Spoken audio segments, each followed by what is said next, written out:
Let me say thank you very much for being here. This is, I'll mention this. I'm always tempted to say things that I'm going to say later on anyways. You know what I'm saying?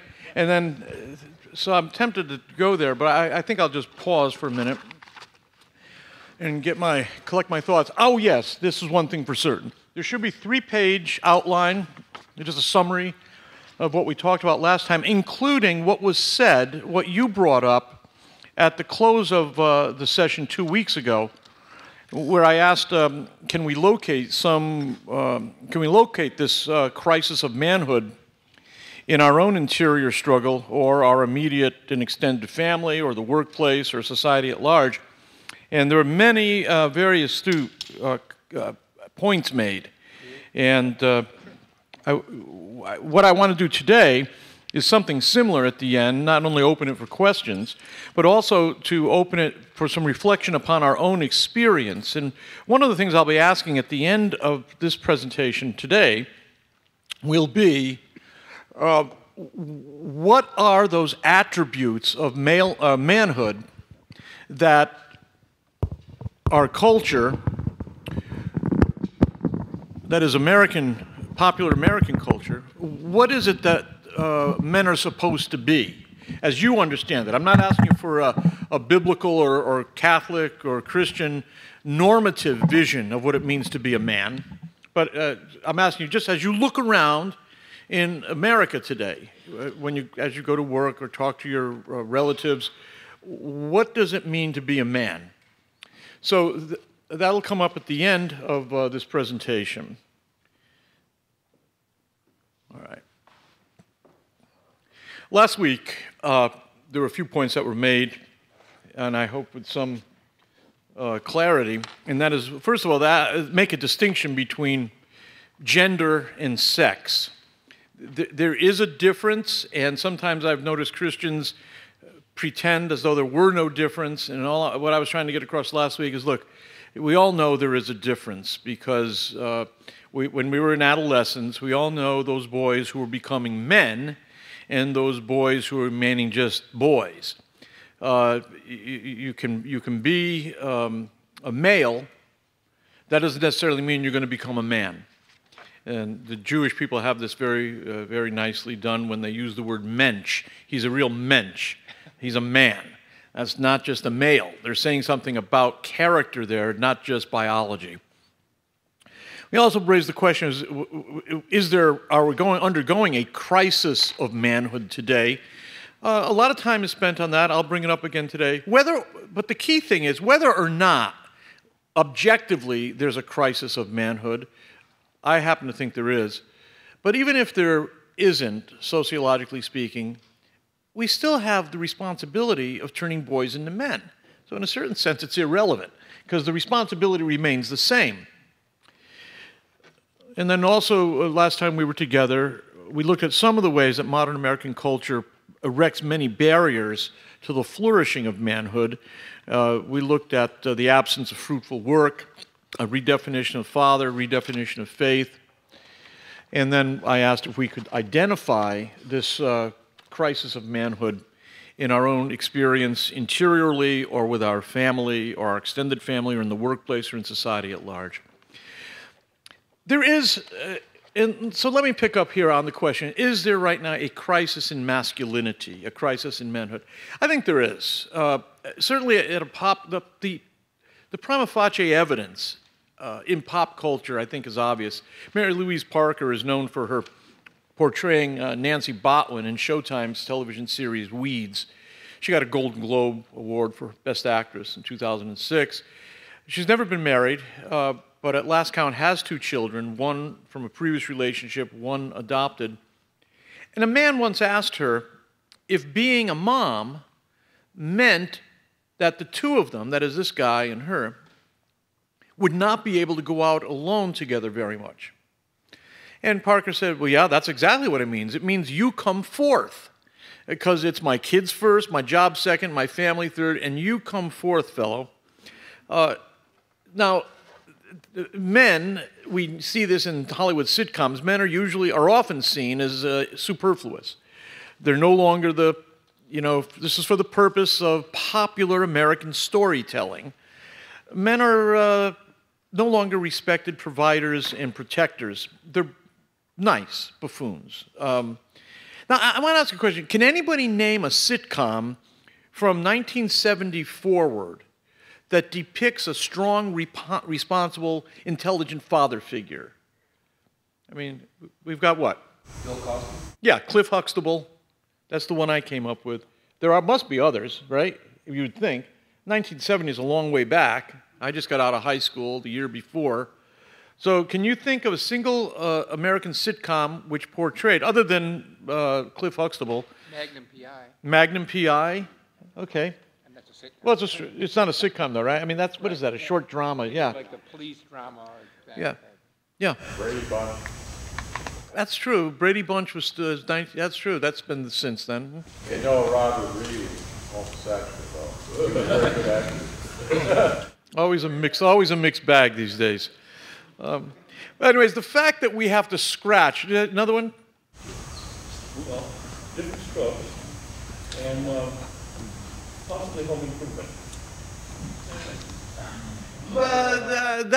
Home Improvement might actually work in the other direction. It was a funny show, and Tim Allen did a great job. And but again, what do you have there? You have a nice, rather buffoonish fellow who does come out in the end. But it's a mix, again, very mixed. So the fact that we have to struggle a little bit to find names, I think, shows us that there's something about the male. Now, maybe that's a sign of strength, right? Maybe the fact that America can laugh at men is actually a strength of men. We know, because we exercise authority, we can afford to let people joke about us. All right, we'll leave it there. That's fine. But it seems to me that when you've got a series of sitcoms in which men are good-hearted, but sometimes immature, self-absorbed, sometimes incompetent, even lazy, that's going to impact young men anyways, in terms of what it means to be a man. It's going to make them a little less likely to want to reach out and become the man God created them to be. When Jennifer Aniston was at a Los Angeles press conference promoting the film The Switch, she said that women are realizing more and more that I love this line, that you don't have to settle. You don't have to fiddle with a man to have that child. As though there was any question that in late 20th and early 21st century America that you can do in vitro fertilization. There's no great mystery here. It's been going on for a generation. But this idea of you don't have to fiddle with a man. Natalie Angier is a journalist, New York Times. She writes, "Women may not find this surprising, but one of the most persistent and frustrating problems in evolutionary biology is the male. Specifically, why doesn't he just go away?" Or you have Maureen Dowd, again, New York Times, but this was on CNN. She was touting her book, Are Men Necessary? Now that women don't need men to reproduce and refinance, the question is, will we keep you around? And the answer is, we need you in the way we need ice cream.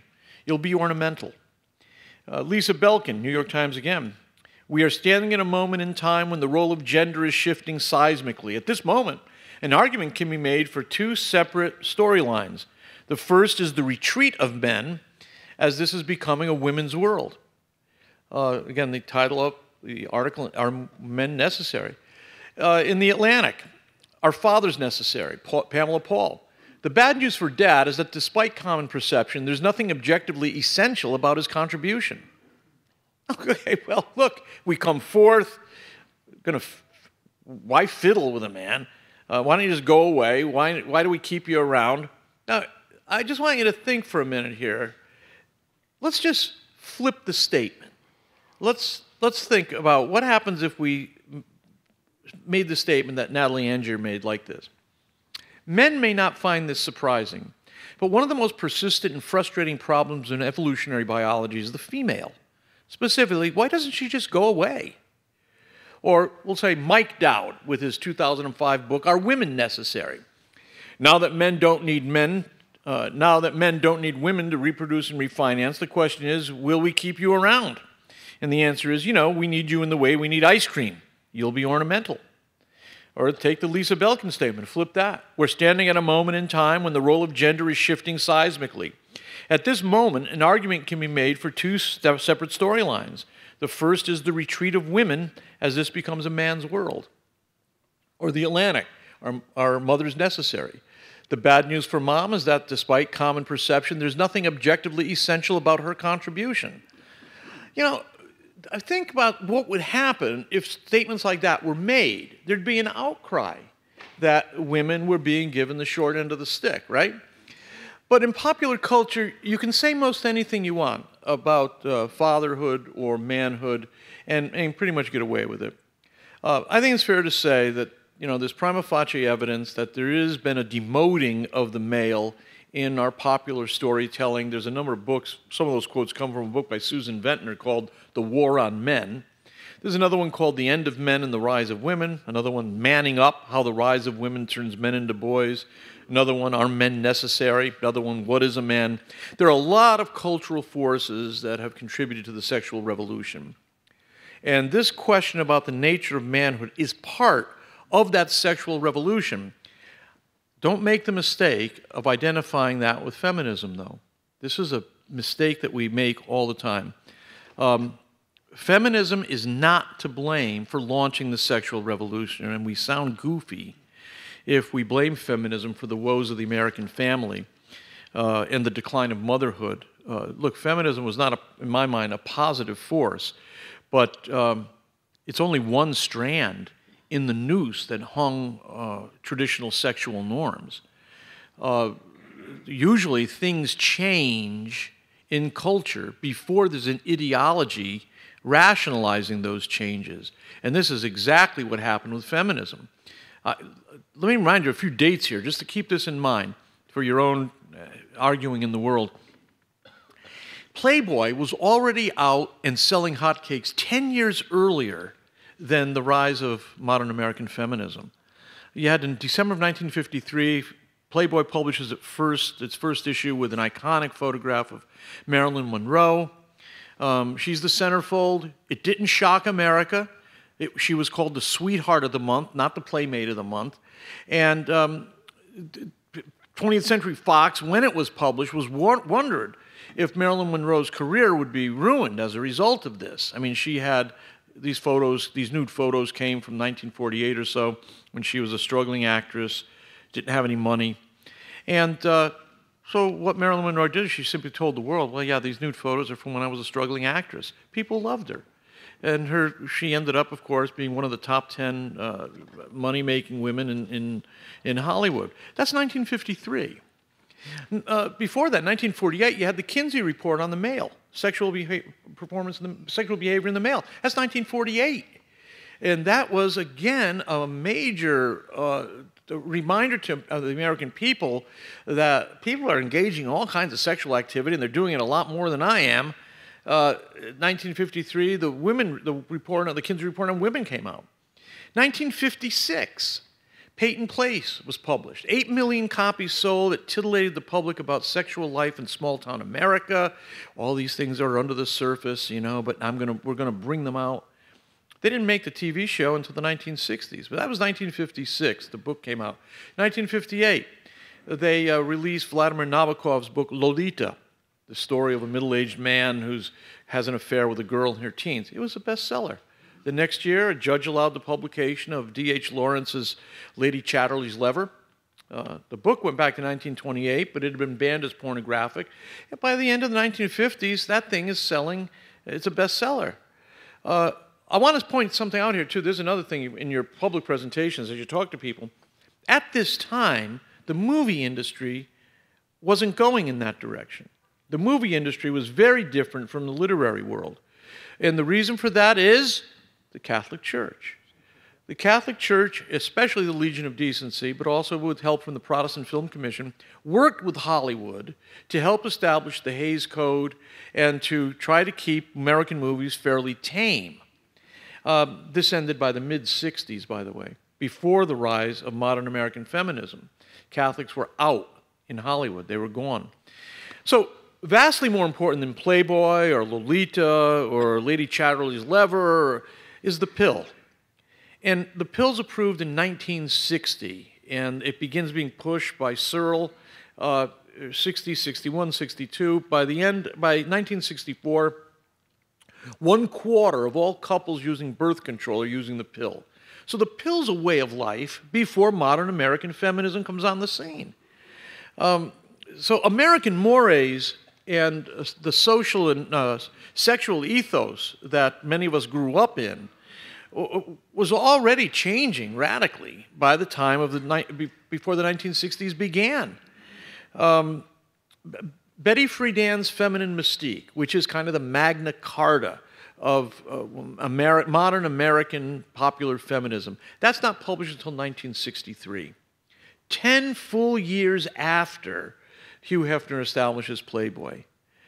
So feminism's influence there was emphasis on it had emphasis on the sexual revolution, no doubt about it, but it was late. It didn't lead, let me put it that way. It's something that is more of an effect than a cause.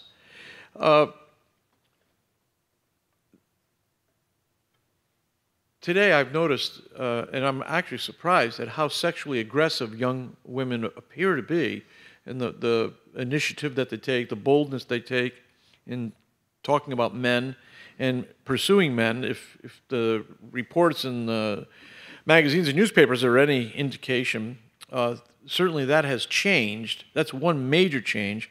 Feminism gave, again, rationalization for an encouragement to women to behave in this way. In fact, Hannah Rosen, in a book called The End of Men and the Rise of Women, describes this new sexual ethos, which feminism, again, played a significant role in, but a later role. Thanks to the sexual revolution, women can have relationships and maybe some drama through their 20s and early 30s and not get tied down with a husband and babies. If the price is a little more heartache, well, so be it. These days, women have a lot more important things on their horizon. That's 2012 in the Wall Street Journal.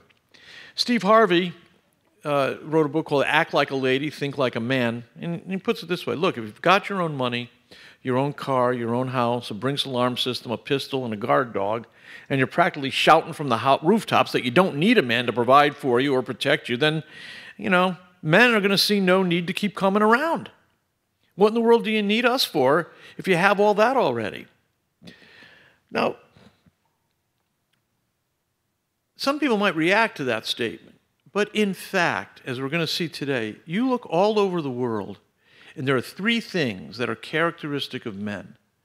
They impregnate, they protect, and they provide. And that statement by Steve Harvey undermines all of that. So if you're raising a generation of women that have been told they don't need men to impregnate them, they don't need men to protect them, they don't need men to provide, well, universally, that is a real blow to what it means to be a male. This is not a way of trying to infantilize women or anything. It's just recognizing the obvious around the globe. And the saddest part of this is that women don't appear to be any happier for it. It's done just the opposite. There's a 2007 report from the National Bureau of Economic Research. As women have gained more freedom, more education, and more power, they've become less happy. You can make some wrong deductions from that, but the point is that's what the results of the survey appear to indicate. That was written by a woman, by the way. We know that women want more. You have a Pew Research Center poll. I love these numbers. Listen to this carefully. The share of women ages 18 to 34 that say, this was 2007, by the way, the share of women ages 18 to 34 that say having a successful marriage is important, one of the most important things in their lives. That's risen 9 points since 1997, from 28% to 37%. Women, the numbers are going up for women. Guess what? It's going just the opposite direction for men. The share of 18 to 34-year-old men who say that successful marriage is one of the most important things in their lives, that's dropped from 35% to 29%. So something's changed here. You've got the prima facie evidence, I would argue. You look at pop culture, the sitcoms, there's a crisis of masculinity. Men are confused about what women want. Men are confused about what women expect. They're confused about who they're supposed to be, what it means to be male, what it means to be female. And yet we know, biblically, and we'll come more to this next week, it's not good for man to be alone. And in fact, Catholicism's teaching in this area is almost prophetic. It's as though we're going back to the state before the creation of Eve. Men are alone, they're not happy, and they're not expecting much either.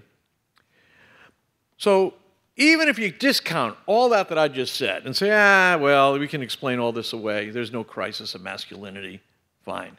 Look, we do have a responsibility to help boys become men. That much we know, and that's true around the world. It is easy to be a male. It's easy to have the biology of maleness. It's another thing to become a man. Masculinity is not something given to you, something that you're born with. It's something you, in fact, gain, and you gain it by winning small battles with honor. This is known by even a pagan like Norman Mailer, who wrote this in his book Cannibals and Christians. Go back to Shakespeare, Lady Macbeth to Macbeth. She asks him, "Are you a man?" She's not asking whether he's a male or not. She knows that by now, I'm sure. Are you a man? He refused to act. He wouldn't arrogate to himself the power that he needed to grasp. So today, we are asking, what is masculinity? What are the traits? Are they universal? Do they go from culture to culture? Are men everywhere alike in their concern for being manly? If so, why? What's the demand made upon males to be men? How do you act like a man? We have two streams of evidence here that are really helpful. One is from the neurosciences. The other one is from cultural anthropology. When I was finishing up my college years, and thank God for science, when I was finishing up my college years, one of my cognates was psychology. I had a strange major and 3 different prongs to it. Psychology was one of the prongs. So I was especially interested in this. I graduated, I went to college late and didn't graduate until 1976, so right in the middle of the 70s. And I can tell you, most psychologists were insisting at that time that boy-girl differences came about because parents raised girls and boys in different ways. It was all a matter of nurture, all a matter of, there was a theory called gender neutrality. And in fact, you might remember the famous case of David Reimer. This is the boy who was lost his penis during an electronic circumcision. Very strange story.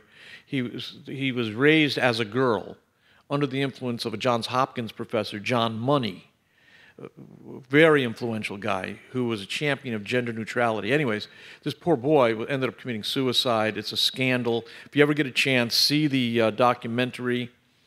I think, what's the name of it? Dr. Money and the Boy with No Penis, I think is the name of it. It's grim. It's a BBC production. Take a look at it, and you will scream.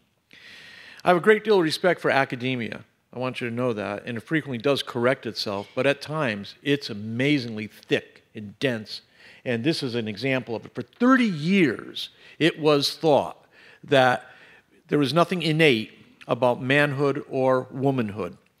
Now today we know just the opposite, because a lot of work has been done in the neurosciences. The brain has changed everything here. It changes what we know about the way girls and boys learn, well, how they play. You may hear about these. It was said, again, when I was in college, it was said that the only reason boys prefer to play with trucks and guns is because that's what they're trained to do. That society imposes that on them. The reason girls prefer dolls is because that's what society imposes on them. And it was a gender schema. It was called gender schema. It's this: I'm a boy. Boys are supposed to play with trucks and not with dolls. Therefore, I will play with trucks and not dolls. Well, thankfully, Lisa Serban at Concordia University studied 77 1.5-year-old toddlers and girls and boys. They found that these little children, boys especially, didn't have a clue which gender they belonged to, because you don't identify your gender until you're a little older. Kids that age just can't reliably assign themselves a gender. They only get it, they're slightly above chance in assigning gender to themselves. Nevertheless, Serban's group found that children's toy preferences are already firmly in place, especially among boys. This is before they can identify themselves as male. They prefer trucks. This story of David Reimer, by the way, John Money, that's one of the interesting pieces of evidence from the beginning, is he preferred playing with his twin brothers' toys. He didn't like playing with dolls. In fact, the boys preferred trucks over dolls more strongly than girls preferred dolls over trucks. So here we have, again, clear evidence from the neurosciences. And gender differences, in fact, in play, okay? Men play a certain way, women play a different way, boys play a different way, girls play a different way. That's present in just about every mammal that's ever been studied. So it's there. It's part of the wiring. So let's just look at a few of these areas now. The brain is organized differently in females and males. Okay? It's not a matter of who's smarter or not. That's not one of the issues here. But it does mean that they see the world differently. Men and women see the world differently. Females and males see the world differently. For instance, girls make more elaborate color distinctions by nature. Teenage girls will describe a shirt, for instance, as being lime green or forest green or emerald or jade. Teenage boys, what's the shirt? Oh, it's green. That's it. Now, of course, you can train men to make those distinctions, but again, by nature, however, girls make more color-sensitive distinctions. If you're a more feminine girl, do you make more subtle color distinctions? And the answer is no. Tomboys have more in common with feminine girls than they have with boys. So you say, well, the tomboy is more like a boy. That's not true. Tomboys remain girls, and they have more in common with more feminine girls than they have in common with boys. Another thing, it's not only with color-sensitive distinctions, it's in navigating, with landmarks. Women typically navigate using landmarks that can be seen or heard or smelled. Men are more likely to use absolute direction coordinates like north and south, or absolute distances, miles or city blocks. And that's established by the age of 5.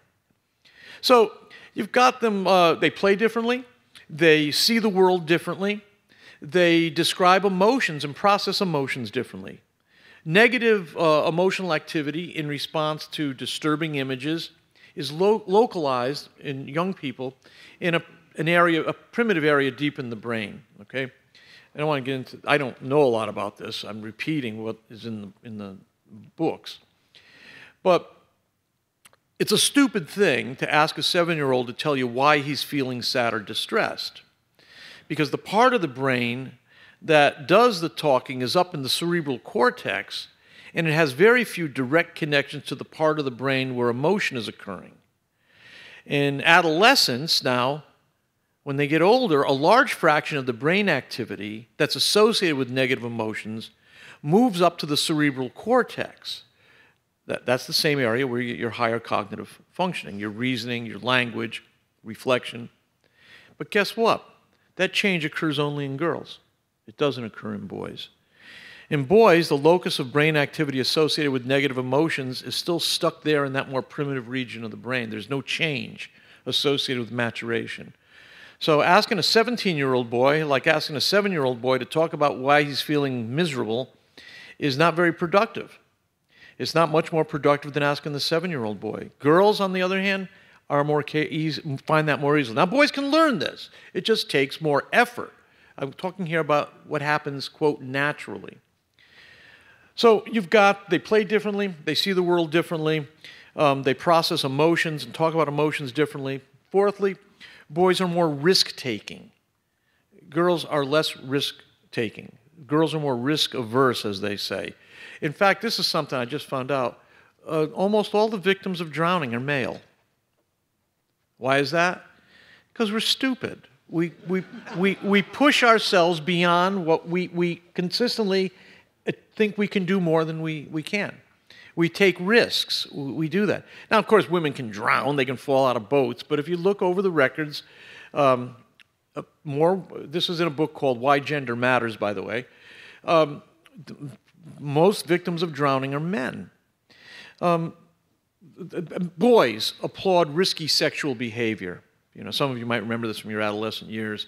You know, some guy's a stud and it doesn't matter where he dips his candle to get his wax, you know. And everybody says, what a guy, especially if the girls are pretty, right? Women don't do that. They don't respect other women who do that. We you know, I don't mean Christian men, but boys, at least when I was growing up, where I grew up, you know, if a guy was taking risks like that, trying to conquer women, hey, tell me more. They'd make up stories, of course. But the point is, everybody thought, the guys all thought this was great. The women didn't think it was great. Boys tend to overestimate what they can achieve. Aggression is different. Has a different meaning for girls than it has for boys. For many boys, aggressive sports, football, boxing, wrestling, not only fun, but they can form the basis for lasting friendships. You know, this is, aggression between girls doesn't tend to build friendship. How do I put it, like, go to a locker room. Go to a boys' locker room. Compare it to a girls' locker room. In a boys' locker room here, let me play with something. In a boys' locker room, you might hear things like this. Your mama's so ugly, her birth certificate is an apology letter from the condom factory. Okay? Well, your mama's so dumb, she went to the dentist to get a Bluetooth device. Yeah? Well, your mama's so ugly that she was when her born, her mom said, what a treasure, and her dad said, yeah, bury it. Your mama's so ugly, her reflection said, I quit. Well, your mama's so ugly that when she entered the ugliest mama contest, the judge said they don't allow professionals. You know, so this kind of thing guys do. I went over those jokes with my wife. She said, well, that's stupid. I'm laughing. I think these are funny. Now, you know, I had my brother Michael live with me for about 8 years in his late 30s. I mean, through his 30s. And he and I would goof around a lot and make jokes like this. And Sal would just shake her head. It just didn't work for her. Boys and girls have different styles. You see in Anne of Green Gables, Gilbert, right, teases Anne Shirley, calls her carrots, makes fun of her red hair, pulls her pigtails. And she gets angrier and angrier, puts up with it for a long time. Then she finally smashes her slate over his head. But it takes a long time. Now, she's made her violent gesture. She's done with him for the rest of the year. Men are different. When we pull a pigtail, we're trying to make friends. But the girl thinks we're trying to get into a fight. You know, Sally, for instance, wouldn't appreciate getting her hair yanked. Man, I might think I'm being cute or things like that. Or, no, she doesn't think that's cute. What are you yanking on my hair for? I said, well, you know, I'm just trying to be fun. Well, it's not fun to pull anybody's hair. What were you, from a different planet? I said, yeah, Mars. Men are from Mars, women from Venus. You know that. We all know we're from different planets. Well, would you like it if somebody yanked your hair? Well, it depends on who it was yanking my hair. You know, but men are different. We all remember you're in junior high and some guy puts chewing gum on your seat. You sit down, you got gum on your butt. You look around, you want to know who did it. Your buddy points over there to Bruce. You get up, you knock Bruce down, you wrestle on the floor, they pull you apart, you go to the principal's office. Next day, who are you eating lunch with? Bruce. You're good friends, right? Girls don't do that. I mean, that's just not, that doesn't come natural to them. And this is why part of the problem we have now in some of our schools is that they're trying to tame a boy's aggressive drive by squelching it out. They ban things like dodgeball, for instance. I don't get that. I mean, are people getting killed with playing dodgeball? I mean, are people ending up in the hospital because of dodgeball? I don't think so. I mean, this is like prohibition. What you do with a boy's aggressive drive is you sublimate it. Julie Collins is a high school counselor. She says you can't turn a bully into a flower child, but you can turn a bully into a knight. So she's got this motto, affirm the knight. And boys and girls understand aggression very, very differently. You can look at pain studies, there's big differences. You look at the way they discriminate in terms of sexual partners, men and women are different. So you've got, when you look at the neuroscience here, and you find that men and women are different, and it manifests itself in significant ways, in the way that they process emotions, in the way that they deal with aggression, in the way that they deal with risk, in the way they deal with pain, in the way they deal with sexual partnering, in the way that they give directions, in the way that they describe colors. Lots of differences. And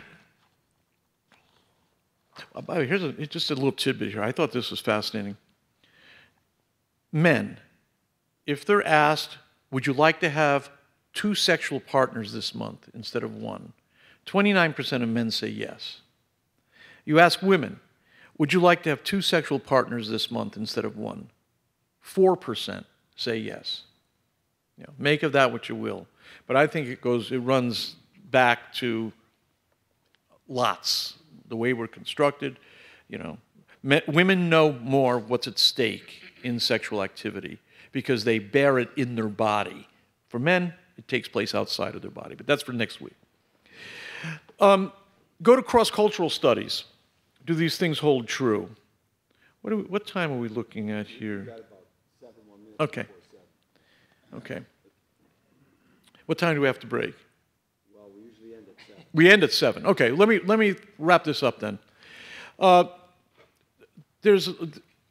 me make this quick. I was going to spend a little more time on this because the illustrations are fascinating. But in a study of sex imaging in 30 different cultures, 30 different cultures, anthropologists have concluded that there's a substantial similarity in the traits ascribed to men and women.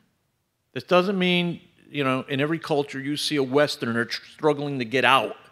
It does mean that social scientists recognize now that across cultural boundaries there are real differences between men and women. So you got it in the sciences, you have it in cultural anthropology. Men and women are different. And there are 3 areas in which male traits are ubiquitous. So you find these things everywhere. The obvious, men impregnate women. Secondly, they protect women and children. Thirdly, they provide for their kith and kin. Those are male imperatives. Now, there's no great revelation there probably to us, but you can see that as natural as you might think that is, nevertheless, there's one other thing that you find in all these studies. Not just that men impregnate, not just that they protect, not just that they provide, but it has to be taught. Men are needed to turn boys into men. And that's necessary because any society, any culture needs manhood as a barrier against chaos, against entropy, against things falling apart, against attacks. This is universally true. You go to the Boy Scouts, for instance, in their pamphlets and manuals, they were to make big men out of little boys by fostering an independent manhood. Around the turn, I wish I had more time. I don't have more time, but remember Chariots of Fire? There's this strange statement, when I first saw it, I think it was 1980, 81. There's a strange statement that's made by Eric Little's cousin, I think. he says to Eric, who's going to be deciding whether he's going to run in the Olympics or not. Eric is a deeply committed Christian missionary, but he's fast. And God has made him fast. And when he runs, he feels God's pleasure. But his cousin says to him, we need you. We need you to run because we need a muscular Christianity. And I thought to myself, what a weird thing. I'd never heard that phrase before. It turns out that was a big phrase around the turn of the century, 19th, 20th century. The search for a muscular Christianity. There was a great concern that the churches were being feminized. Again, this is just, it's there in the literature. It's very interesting to see this. So this question about boys to men, it's an issue in society, it's an issue in the family, it's been an issue in the church. Now let me give us a little bit of an exercise today. What I want to do is just ask you to, again, look at your own experience. And I'd like you to just describe, if you will, I don't have to bring a pen here, darn it. Wait, I can do this. Oh, thanks. What I'd like you to do is, I want to make a quick tally here. Look at your boyhood years, your teen years, your emerging adult years, your middle life issues, your senior issues. What does the culture, I'm not talking about the pulpit, what does the culture say it means to be a man? What are the characteristics? What's it mean to be a man? I just want to come up with a list. This is an easy one, guys. Conquering. Okay, good. What else? Protected. Protector. Word. What? Having the word, standing by what you say. Man of your word. Confidence. Pop culture, again, it can be positive, it can be negative, because we get lots of mixed messages. So, lots of sexual partners. Yep.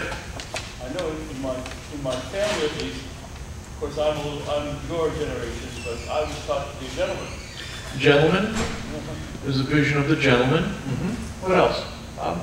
Strong and sensitive at the same time. Strong and sensitive at the same time. We will pick up on that next week, by the way, because that has a lot to do with Christianity. There's a wisdom. The world of wisdom, yeah. It's true. Okay, anything else? Achievements, What's that? achievements, degrees, or Status, achievement, Status. success. world standard. Yep. Leadership. Leadership, money, Got to stand for something, have a sense of dignity. dignity and principles. Right. Gotta stand for something. Yep. Aggressive. What's that? Aggressive. Aggressive, definitely. Physically strong, yeah. If you're not a physically strong male, it is harder to assert your manhood. I think if any of us who were smaller when we were younger, I was smaller when we were younger. Yeah, I'm going to throw out an alternative. Which Yeah, is go ahead. None of the above. Pardon? None of the above. None of the above. Yeah. I don't think society cares in a lot of ways. Yeah, I mean, I just don't see much of a focus on that question or even a desire to answer the question. Let's take a look at that, John, for a minute. Yeah.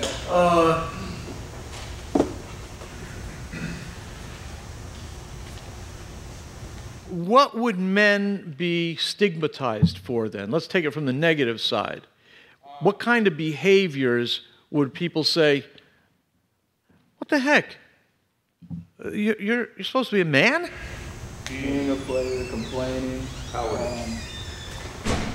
Being emotional. an attack, this attack on manhood.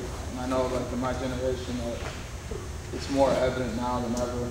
And a lot of the points that you were touching on, it pushes more towards the homosexual world. And if women can't find what they want in men, or what a lot of times is boys now, I consider them, they go over to other women and then they mingle around and have lesbian relationships. So I think there's a full blast attack on it now more than ever. And this generation of social media and how the media depicts men really makes it hard. And it's kind of... So men are portrayed as unable to fulfill women? Is that, and so consequently In some women ways. drift over? In some ways, and a lot of times, a lot of men are looked at as players. So, like, we don't need to fiddle with you, like we heard at the beginning. Or I can be better off with another woman than a man, or what they choose to say is a man. But Yeah. in reality, it's a lot of boys because, like you said earlier, it's not a lot of men being made now. Okay. So it's a really big twist. And All right. I think, Al, to kind of clarify, I think there's more focus on being a good person, not necessarily being a good man. Yeah, this is nice. This is the gospel of nice. I agree. Somebody said aggressive earlier. I think the culture is looking for a more passive man. Yeah. very They want to bad. take out the aggression. They want to take out some of the more common or traditional aspects of manhood. Yeah, we've got this image of a hipster man. Yeah. What is the hipster? What is the what are the qualities of a hipster? Goes with the flow. Yeah. Is very integrated with the culture. Artsy, yeah. Kind of like a beatnik, almost. You got that. I think one of the difficulties too is that I think there are really definitely cultural pockets in our diversity. Like there's a whole set of men who are reacting against popular culture right now. So rugged individualism is still a big thing. I don't feel anything. You know, the old Marlboro guy. Yeah. He's still around. Yeah. He's not maybe in a lot of certain sector movies around. The Ford F-150 truck commercials, right? You know, and I don't even know the guy's name who does that, but you know, he's a comedian. And it's all about that, right? Rugged individuals. Okay. I think danger is a real important concept. What is that? Danger. Danger. A man perceiving himself as being dangerous or not, or society, not liking a man to be dangerous or approving of that or disapproving of that. Well, you got the quote, Playboy against, you brought it up first. I think we all remember in the 70s, they had an article called Real Men Don't Eat Quiche. Yeah. And that was kind of a backlash against the 70s, 80s feminism. And it turned into a best-selling book, and then it turned into a couple sequels. I'm surprised the movie guys are coming out, but it was... And it was a funny book, but essentially it was a reaction, because at the time President Carter was a president. A lot of people nowadays can't imagine why did Carter lose the election to Reagan, but if you were that, it was pretty freaking obvious. Carter was a wimp and Reagan was the cowboy. It was Carter, no by the way, contest.